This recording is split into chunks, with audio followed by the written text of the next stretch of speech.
All right, guys, Warlock here. And here's the problem is it's either the shadowy face or the really bright forehead. So I'm gonna leave you guys with the shadowy face because the ethereal light of God, oh look at them guns, boom, is coming down upon me. So let me talk to you guys about dating before social media and how I adapted to dating back then. I had to adapt to dating for social media much later, and that's probably a subject of another conversation. But I started this video, and then I was like, I don't know where I'm going with it. But let me put it to you this way. Okay, so if you've been watching my channel, you realize I was kind of the chubby kid. I was a really nerdy kid. Really liked Dungeons and Dragons. I was into comic books. I was into drawing, and I was fat. I was obese fat, and I was so fat that the fat girl back in 6th grade made an announcement to the class because we had double desks. She drew a line and announced to the class that if I crossed that line, I was extra gross. I don't know. But I distinctly remember the fat girl in the class making fun of me and everyone laughing. So that was me. Get to high school. You guys know the story if you watch my channel. End up losing some weight, but high school was not the dating paradise for me. I had one girlfriend. And then the circle I hung out with when I moved to El Paso, kind of the cholos, because, I worked at Albertsons. So all my friends worked, or the circle, the friends I had worked at Albertsons. And most of us were cholos. We were from, the West Side, the poor West Side, not the rich West Side. Hiccups. All right. So my dating pool was basically, cholas, which most of them already had a kid. I'm not even like sexually active, so I'm not even ready to like be in a relationship and raise a kid too. So dating was not great for me in high school. I was working a lot. Like I said, I would go to high school and I was practically working full time. By the time I get out of high school, I'm working 2 jobs. Just trying to make ends meet, man. We did not have it easy. We came up here running from my stepdad, the other stepdad. I've had 2, one really shitty one and the great one that my mom finally met.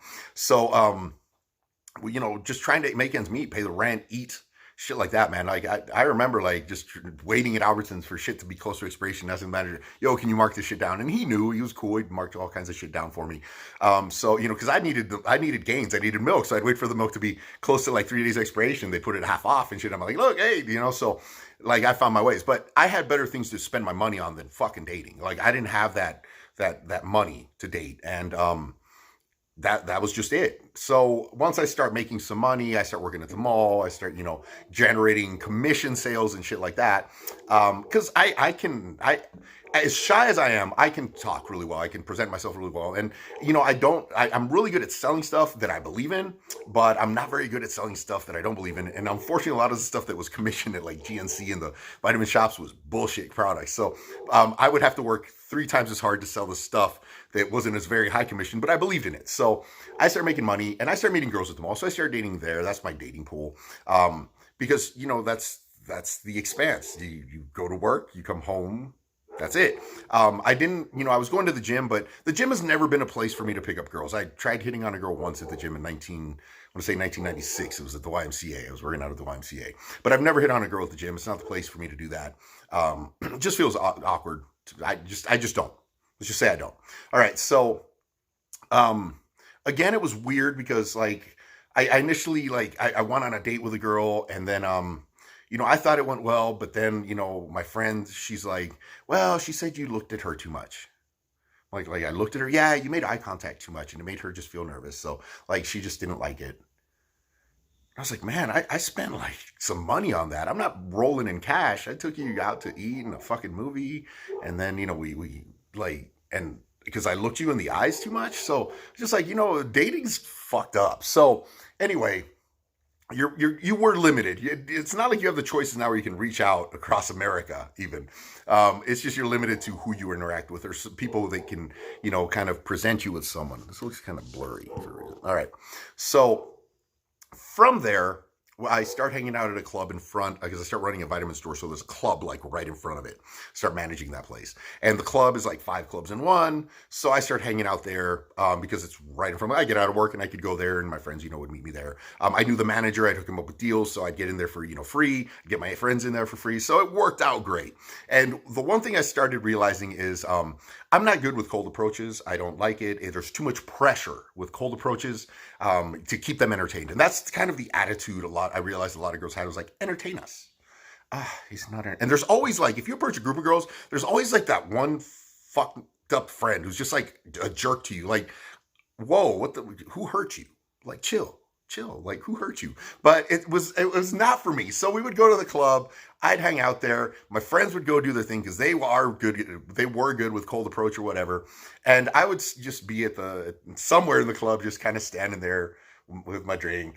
Just, okay, so I got to do the cigarette because you could smoke and close back in. So I'd be doing the whole, because you could at least you didn't look like a loser just standing there. At least you're like just smoking,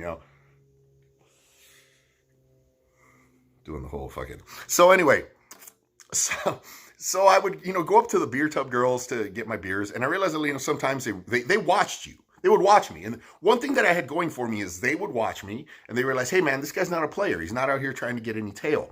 And I'd be fortunate enough to sometimes girls would come up and start talking to me. And I appreciate all of you for doing that because I will be nice and carry on the best conversation you want. You want to talk about mustard? I'll tell you about the health benefits of mustard. You all have seen that video. You know what I'm talking about.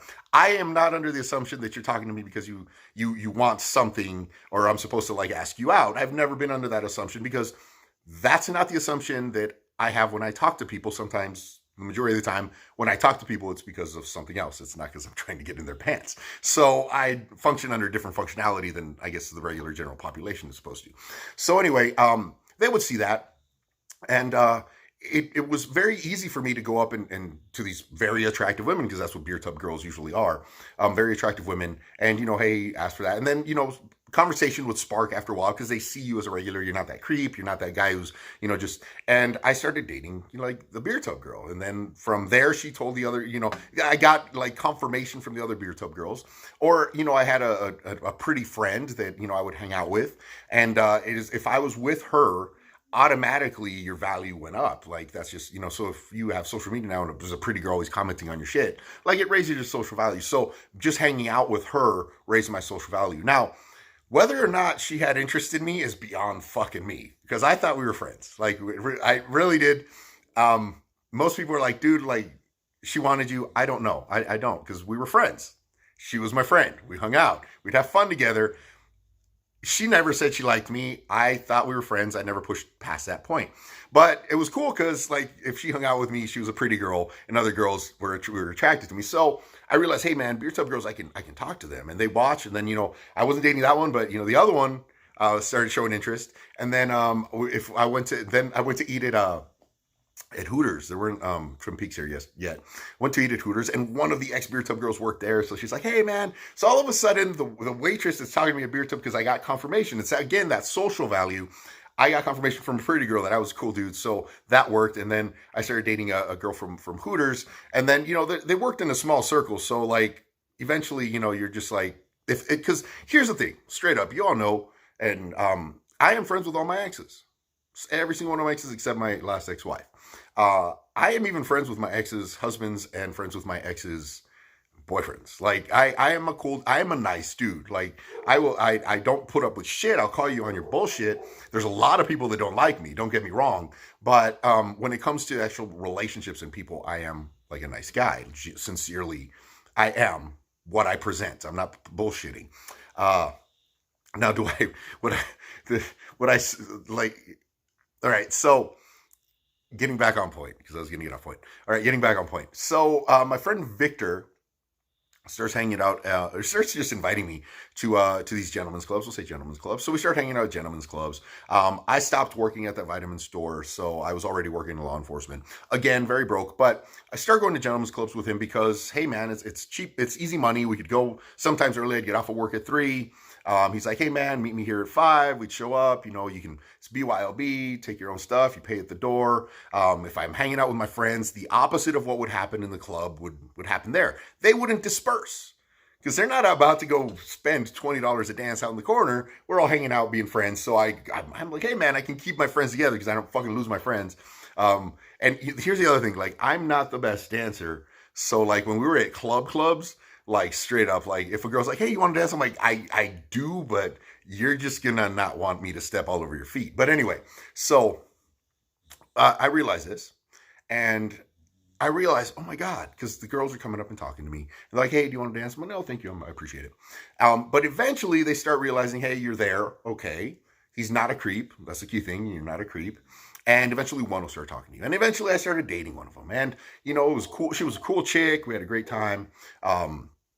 Didn't work out, but there was no hard feelings. She was one of my wife's really good friends. But you know, no hard feelings on our relationship level. So like she would tell the other girls, oh no, he's cool. So then the other girls would, you know, talk to me, and you know, it was easy between, you know, that, because it eliminates the onus on me to hit on anybody, and it eliminates that stigma that just perpetuates to this day where, oh, it's equality, but women don't hit on men. Oh, it's equality, but women can't propose to men. Oh, it's equality, but man is supposed to pay for the day. Oh, it's equality, but the man is supposed to, you know, it's equality, but the man, you know, all this bullshit that's just like, oh, it's supposed to be chivalry. Well, last I checked, chivalry was like rules of combat. So if you want to engage me in chivalrous combat, I'm all for it. But no, we make the same. That's how it works. My money's worth something to me. I'm not about to just throw away my fucking money. I can't afford to be dating, all right, several people, especially at that time period when I was making a whopping $8.65 an hour with the county at the time. So, one thing I noticed about dating these kind of high value girls, because that's what they are. That's what you really see, you know, especially back then, because it's not like, you know, nowadays where a girl can post a picture and get, you know, 1,000 fucking likes, use filters and all kinds of shit. Back then, you literally had to like do it to yourself, publicly go somewhere and then get the attention. So you have these girls that are doing it, publicly going there, getting the attention, and you know, they're getting all this male attention. So you obviously would have to, in my mind, I thought, man, you got to be like the coolest motherfucker on the planet to date these girls. Little did I know, you don't. You really don't. Because once I started dating them, I realized, man, because I'd start like, you know, interacting with their boyfriends. And I'm thinking, you know, these girls got to be dating guys with, no. They will use guys with money.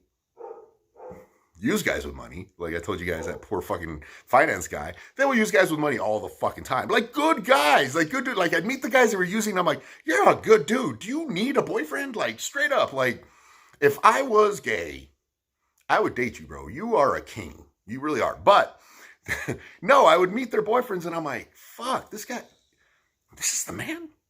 This is your boyfriend. This dude. And there were people that wanted to be rappers back then. It's like everyone wanted to be, they had their own little rap studio in their fucking apartment, in their 1-bedroom fucking apartment. But here's the thing, here's what I noticed is money is cool, but nothing can buy you clout or status like perceived social status. Perceived social status will get you really, really far. And that was the key thing is once I dated that first dancer and she gave me a perceived social status, they're like, oh, hey, you know, she's dating him. It must be for a reason. And you have a look. That's the other thing is a lot of times the look you have, it goes, you know, and I hate fucking seeing this. It's like how to be alpha, you see it all the time on social media, right? There's whole channels like devoted to it and they have millions of followers. Like this is how alpha men act. All right. Well, I'm pretty fucking alpha, but I'm not like, I don't act in many of those ways. Here's the thing is like, you can tell when someone's alpha. They don't have to act it. You can tell. And one thing I did tell is a lot of times these guys they were dating, they had this alpha just, they would walk in and you're like, oh, you know what? He's got that. He's got that confirmation. Someone else would confirm it or, you know, things like that. And for me, the bald look, the muscles, the facial hair, it works. It just comes across. The other thing is I'm very confident in myself. As far as like expecting ninja attacks, but my hiccups are coming. I'm very confident in myself. So, you know, when I go somewhere, I'm immediately like scanning. And that's one of the things is I scan the room. I'm making eye contact with everyone without actually challenging them, but I'm letting them know I'm here. And people see that. And that's something that, you know, happened because I used to work in a fucking prison, all right? I'm immediately walking into a room full of predators and establishing that, you know what? I am the apex. I'm not going to put up with this. So, you know, and that's one of those things is I realized people pick up on that. So if you walk into a place and you have self-confidence in that manner. Now, my social anxiety is killing me when I'm going places like that. I mean, I'm straight up on super alpha alert, but inside I'm like, man, I really just wish I was home. watching TV with my dogs. I really wish that was the case. So I was really shocked to find out that these very high social value, what I believe to be very high social value women, because they make a lot of money. They really do. Like if you look at the amount of money some of these dancers are making, like $1,000 a night, sometimes more. Sometimes they don't make money. Sometimes it's really bad, but they'll have some really good nights making money. Making $20 a song, $30 a song in some places, $40 a song in some places. That's 3 minutes of work, man. I had to work an hour to get 40 fucking bucks. Hour. All right. But sometimes there's a bunch of guys like me at the club that are just like, nah, I paid at the door. I'm good. I got a view. I'm good. I ain't paying.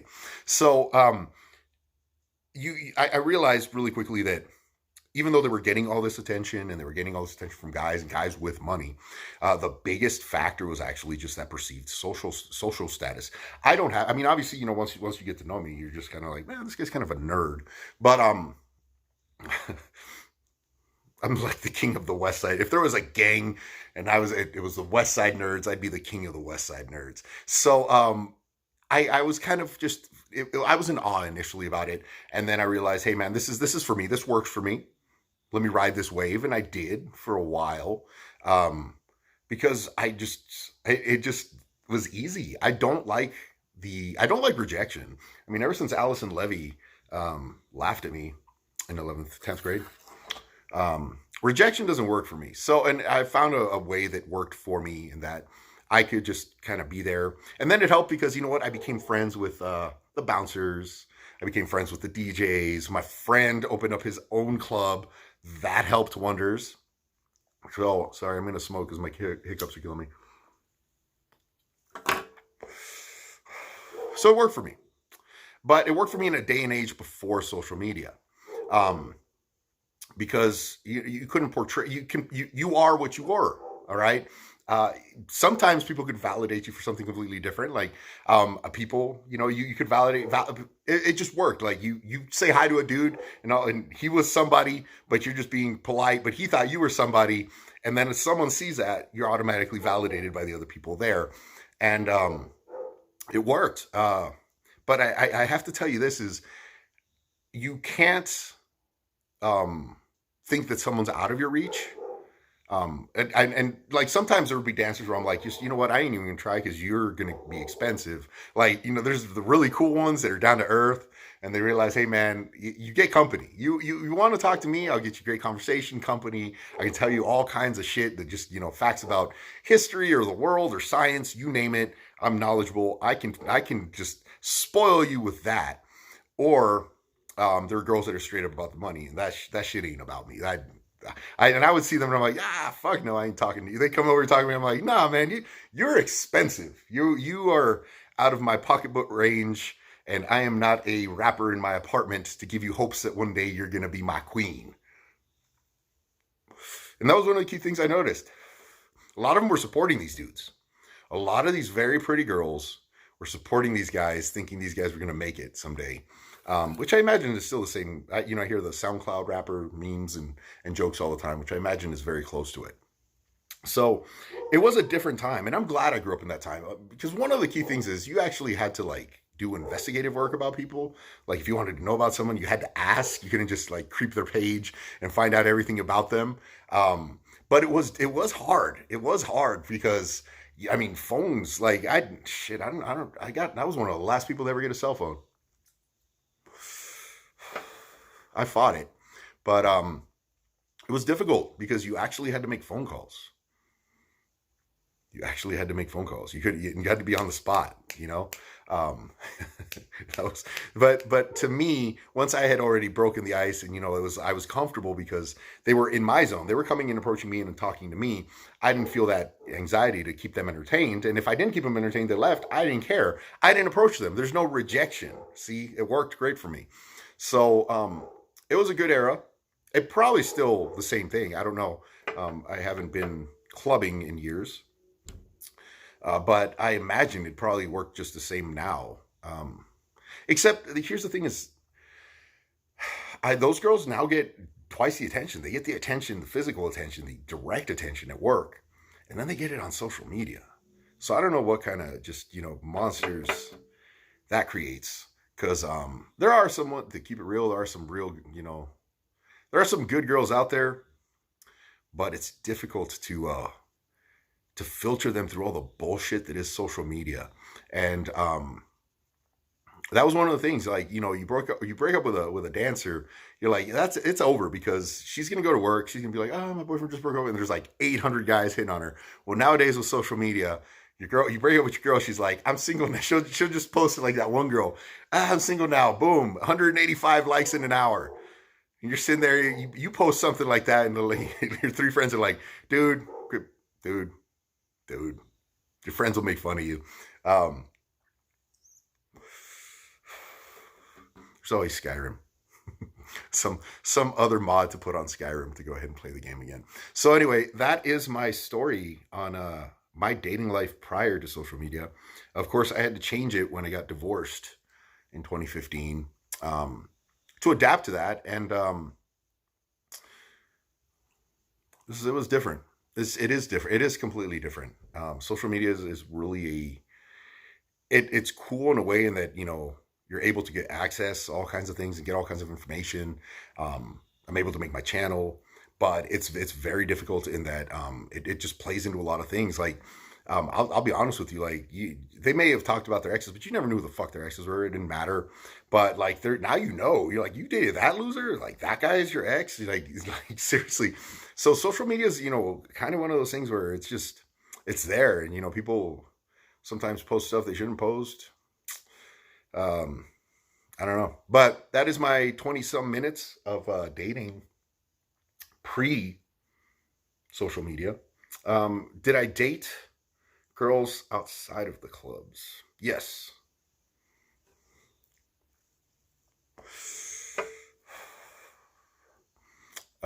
Wait. Okay, so after I got my divorce from that wife, social media existed, but it was MySpace. So yeah, you had your 5 favorite friends, and yeah, that wasn't. Where did I get my? Yeah, I went back to gentlemen's clubs, pretty much. I'm not much of a clubs guy. I can't. Like, I can dance, but I can't dance. I'm not. No, I'm not a pop and lock it kind of guy. And I guess bars sometimes work for me. Sometimes. I'm fortunate that I've kind of gotten to the point where I never had to do the cold approach. I've been done a cold approach since I can't remember the last time. It's been decades. It's been a long time. Cold approach sucks. I'm honestly, you guys out there that have to do these cold approaches and go up to a girl and entertain them, it sucks. It does. The whole thing just sucks. And I mean, girls will try. I got to give props to every girl that's come up to me, or like sometimes they come up and like they just ruin it themselves because they have no game. And it's just and I say they have no game because they say the wrong thing. This has happened quite a few times in my lifetime. A girl will come up and try to start a conversation. And the way they start the conversation is, "Hey, why don't you buy me a drink?" Man, get the fuck out of here. Buy your own drink. I ain't buy you no drink. Be like, no, I'm cool, thanks. That shit ain't gonna fly. At like a gentleman's club, they'll come up and they'll be like, hey, can I have one of your beers? So if you were smart, you brought extra beers, and you're like, yeah, sure, here, have one of my beers. It's gonna cost me $1 versus $5 to buy you a drink, or I think they're like 20. Like, I went to one club and I ordered a vodka Red Bull.